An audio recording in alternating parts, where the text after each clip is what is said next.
So let's take a look at the motivations for people buying property. Why do they actually do that in the first place? If you don't know that answer, or the answer to that question, then why are you even bothering? Well, most people come across property as a place they're either renting out or they're buying to live. And we definitely have an attitude in this country of wanting to own property. In other parts of the world, they don't care. You know, you go to Germany or France or parts of, America, and they rent. They like the flexibility that rental brings, and it certainly does have some bonuses.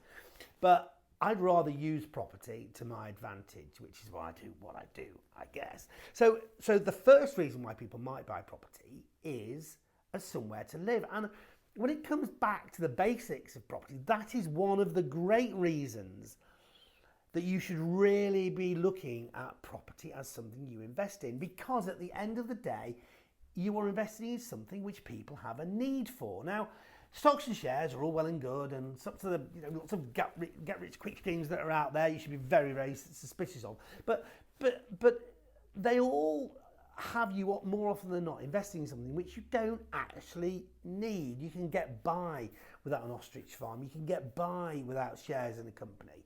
But most of us need a roof over our heads, and that's why property as an asset class is something you should be investing in, I think intrinsically makes sense. You are buying something which there is a demand for.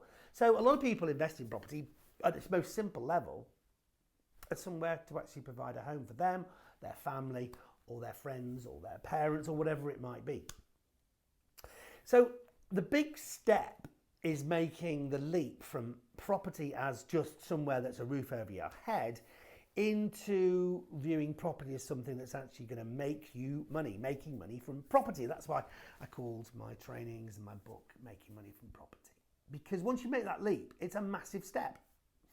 It happened to me when I was quite young. I'd inherited some money off my granny, and I bought my first house, and I paid £23,000 for it. It was in a place called Romiley, just outside Stockport, and it was a 3-bedroom semi-detached ex-council house. As you know, if you watch the show, I really love ex-council house. They're really solidly built, nice big-sized garden, solid walls.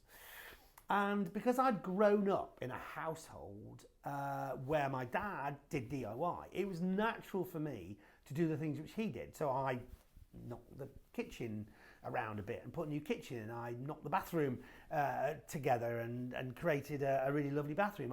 I knocked down a few walls and I renovated the house. And it was almost like I just did it because that's what I'd always done. And I did it more from a view to improving my environment rather than making money. At the same time, I was starting my career in property. And at that same time, I was earning absolutely virtually 25 quid a week. I was earning for working on a radio station. So 2 years later, I came to sell that house that I've been living in all this time. And it had gone up in value to £56,000. So it had gone up from 23 to £56,000. So in the same amount of time, probably doing the radio stuff I've been doing, I earned like about 2,000 quid. And the penny suddenly dropped. There was I'd just done what I love in this property, and it had gone up in value tenfold compared to what I'd earned. So suddenly the penny dropped. Property can be something that you invest in to make money from. And you can do it to whatever degree you feel comfortable doing it. But if you've got the time and the effort, it can be a genuinely impressive source of revenue.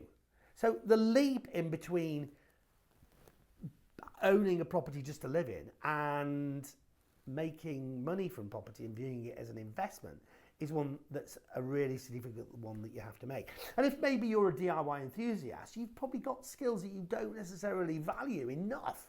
Unfortunately, it's a real shame that young people growing up these days don't know as much as about DIY as I think generations ago did. So if you do know about DIY and you can put that, like I did, into renovating a house, you can actually use that expertise and experience to make you money and have fun doing it. I mean, renovating properties is great fun. So you could do it, have fun doing it, and make loads of money from it. That's really good, right? And then, of course, there's a whole group of people who like the idea of being landlords. Now, I know that, in recent times, we've seen a lot of the incentives towards being a landlord, or rather, to put it the other way around, a lot of things are being making being a landlord increasingly difficult in terms of some of the financial things have been removed, some of the incentives, some of the things you can claim against taxes and stuff. But there are ways around that, and you need to talk to a good accountant and a financial advisor about those, and making sure that you've structured your property portfolio in the most profitable and advantageous way for you. And I'm certainly not a financial advisor, and I couldn't give financial advice, but certainly you need to reach out on that way. But there are great opportunities for being a landlord, even with the changes that there have been of late.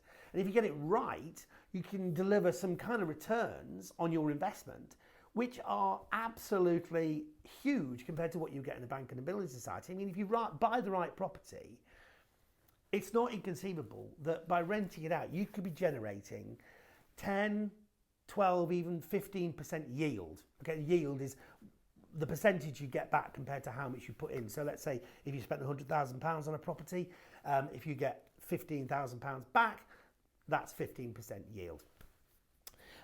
So, amazing opportunities there, amazing potential returns which you can get from being a landlord. Now, there are things to learn. There's lots of things you've got to get right. There's lots of rules and regulations, which is why we have our courses, my property training courses, and why, in fact, there's a specialist advanced training course on buy-to-let.